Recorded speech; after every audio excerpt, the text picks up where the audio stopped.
Le nouveau créateur d'analyse de cas en ligne, également connu sous l'acronyme CACL, est un outil qui vous guidera tout au long d'un processus en 3 étapes pour analyser votre projet et vous permettra de formuler vos meilleures recommandations à savoir si un projet devrait être lancé ou non. Dans le dernier tutoriel, le 3e de la série, je vous ai montré comment le CACL fait des suggestions quant aux risques et aux avantages possibles d'après vos réponses à la première feuille de travail. Dans celui-ci, le 4e de la série, je vais vous montrer comment classer les risques et les avantages suggérés en ordre de priorité et les adapter. Commençons. Comme toujours, ouvrez une session.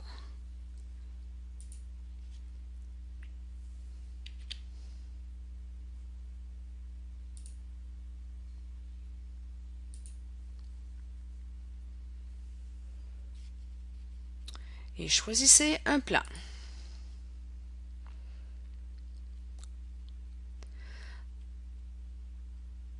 Ensuite, recherchez le menu brun du côté gauche de la page. C'est là que vous trouverez les feuilles de travail du CACL.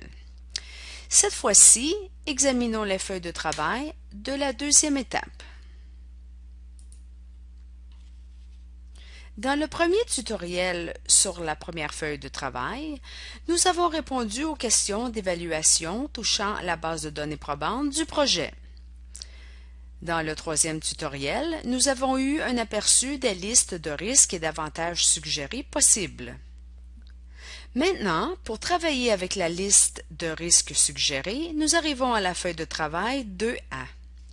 Comme la première feuille de travail, celle-ci est organisée en ensemble. Un ensemble est simplement un groupe de questions qui peut être ouvert ou réduit pour que vous puissiez examiner une série précise de questions isolément, une à la fois. Notez que les ensembles sont accompagnés d'une étiquette descriptive.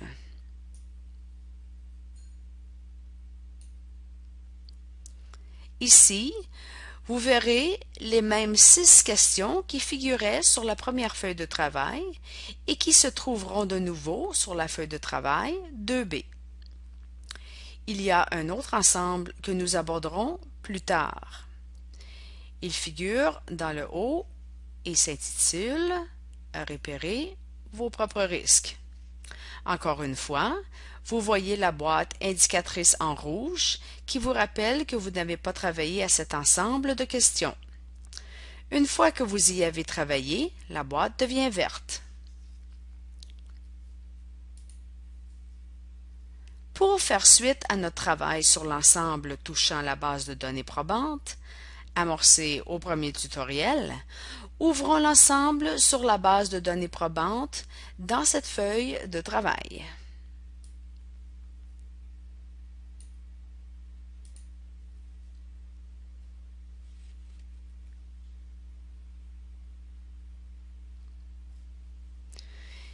Si vous avez fait le 3e tutoriel, vous vous souviendrez que vous avez produit des tableaux en Word avec des listes de risques et d'avantages suggérés. La même liste est dressée ici. Seulement, cette fois, vous pouvez travailler avec elle dans l'outil même, en repérant les priorités, en adaptant les risques, en supprimant les éléments qui manquent de pertinence et en ajoutant plus tard vos propres idées quant aux risques.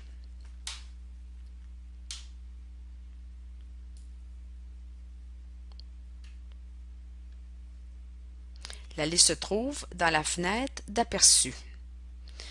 Il peut s'agir d'une longue liste. Si vous voulez tout y voir, il y a des barres de défilement verticales et horizontales.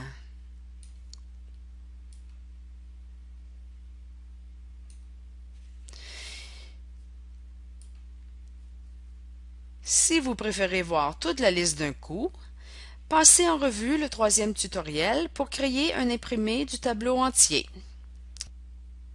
Il y a des fenêtres d'aperçu comme celle-là à bien des endroits du PLPS 2.0.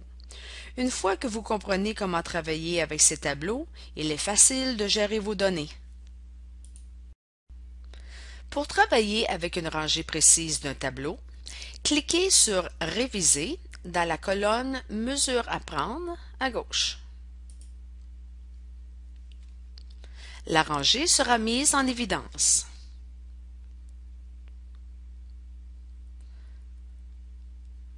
Vous pourrez alors faire défiler la page légèrement vers le bas jusqu'à la zone située sous la fenêtre d'aperçu. C'est là que vous pourrez voir et réviser les réponses touchant la rangée surlignée du tableau. La première question, sous la fenêtre d'aperçu, montre le secteur d'impact qui pourrait être touché par la limite du projet. C'est une suggestion que fait l'outil. Elle est surlignée en gris avec une bordure rouge.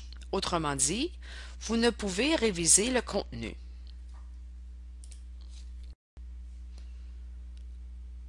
En dessous se trouve la réponse que vous avez saisie sur la première feuille de travail et qui a entraîné ce risque possible.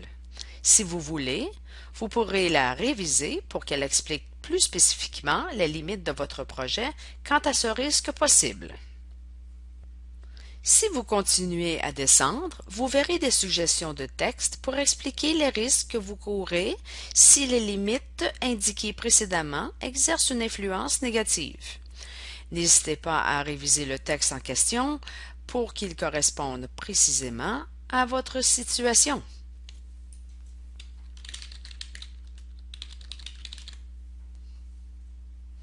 Les deux prochaines questions se rapportent à l'établissement des mesures à prendre en priorité. Elles vous invitent à décider si ce risque est probable et important.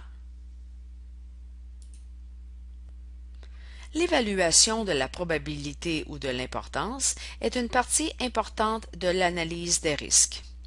Vous pouvez voir la situation en triant vos risques potentiels en cadrant.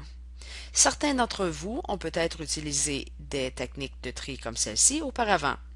Elles représentent un excellent moyen de voir rapidement où vous en êtes. Par exemple, un risque probable et important va dans le cadran rouge dans le coin supérieur droit. Des stratégies de réduction au minimum doivent être élaborées en priorité à son égard. Dans cette catégorie, les risques méritent certainement que l'on s'efforce de les réduire au minimum. Les risques tombant dans l'une des catégories jaunes, probable ou important, mais pas les deux, sont moins prioritaires, mais pourront quand même exiger des stratégies de réduction au minimum. Les risques de catégorie grise, qui sont ni probables ni importants, ne sont pas pertinents et peuvent être ignorés sans danger. Il est possible de produire un schéma comme celui-ci à l'aide du CACL en choisissant le résultat 2.2, risques représentant des priorités d'action, dans le menu Résultats qui se trouve dans le coin supérieur droit de chaque feuille de travail. Revenons maintenant à notre feuille de travail. Une fois que vous décidez de la probabilité ou de l'importance d'un risque, vous pouvez choisir certaines stratégies pour réduire le risque au minimum à partir d'un menu fourni.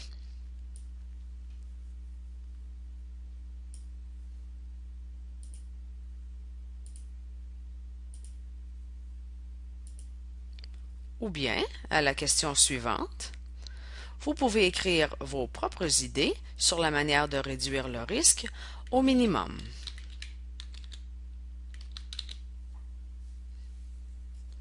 Les deux dernières questions vous invitent à réévaluer la probabilité et l'importance en songeant à ce que sera votre situation une fois que les stratégies de réduction au minimum choisies auront été mises en œuvre. Notez que les stratégies de réduction au minimum que vous avez choisies pourront changer votre cadran. Autrement dit, vos stratégies pourront avoir rendu le risque moins probable ou important ou les deux.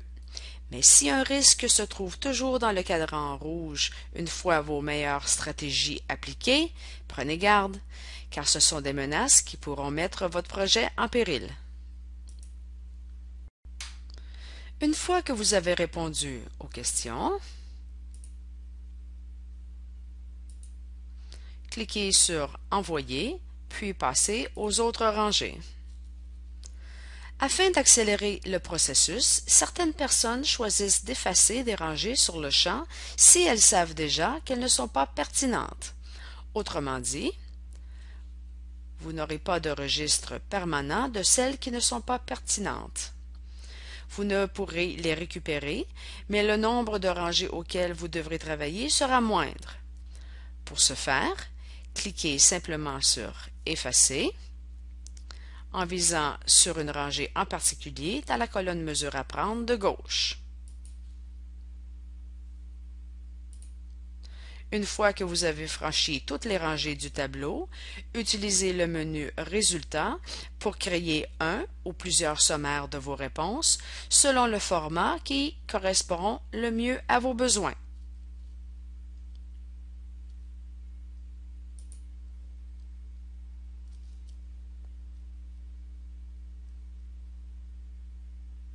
Le processus de génération de résultats a été abordé dans les deuxième et troisième tutoriels.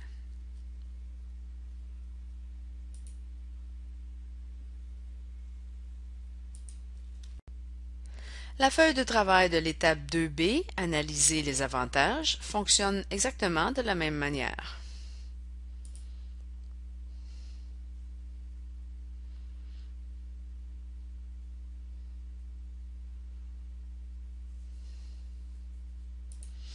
Elle présente des avantages suggérés d'après vos réponses à la feuille de travail de la première étape.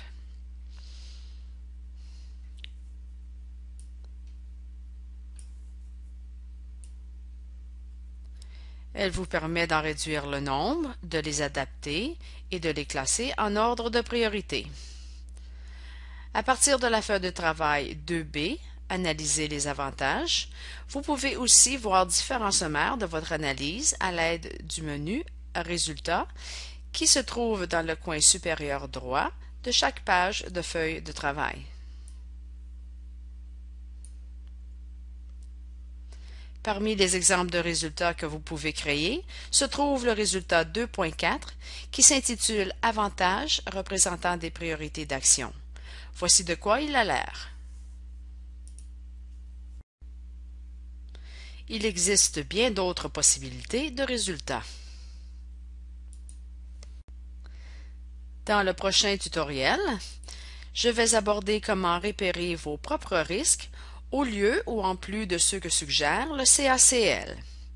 N'oubliez pas, vous pouvez communiquer avec nous en tout temps pour obtenir des conseils gratuits sur l'utilisation du CACL. Merci.